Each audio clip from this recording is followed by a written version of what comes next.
Salut à tous, c'est King et bienvenue au village Fuchsia. Aujourd'hui on se retrouve pour parler d'une question existentielle parmi les fans de One Piece. Qui est le personnage le plus puissant encore vivant? Car sinon le débat n'aurait pas vraiment lieu d'être. Barbe Blanche, Roger, on n'en parlera plus. Sauf que depuis la mort de Barbe Blanche, eh bien c'est un peu flou. Est-ce Barbe Noire, Kaido, Big Mom, ou bien les doyens du gouvernement? Le problème est là, on ne sait pas. Moi, je vais vous donner mon avis, mais avant cela, j'ai bien faire la différence entre un personnage à son meilleur niveau et un personnage actuellement.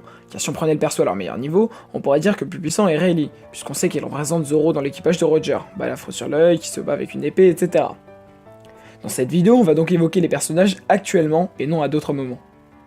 Un des favoris n'est autre que Barbe Noire, étant extrêmement puissant sans fruit, comme dit par Shanks sur le Moby Dick, et ayant sa possession deux pouvoirs extrêmement puissants, dont ceux des ténèbres et du tremblement, il pourrait facilement être considéré comme le personnage le plus puissant du monde de One Piece. Cependant, le fait que Kaido soit appelé la créature la plus forte du monde nous laisse un sérieux doute. Sans oublier Big Mom, qui, comme nous l'avons vu dans les derniers scans, est extrêmement puissante.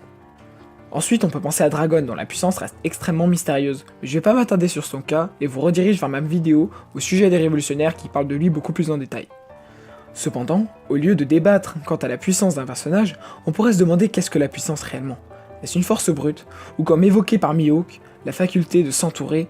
En effet, comme je l'ai dit souvent, cette question se pose de plus en plus dans One Piece. Au fur et à mesure que l'aventure avance et se poursuit, elle tourne beaucoup plus autour de plans d'attaque qui sont de plus en plus élaborés, avec une trame principale reposant de plus en plus sur eux, comme on le voit notamment dans les derniers scans.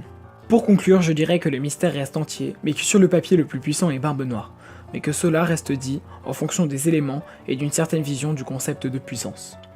Voilà, j'espère que la vidéo vous a plu et je vous dis à bientôt au village Fuchsia pour de nouvelles vidéos One Piece.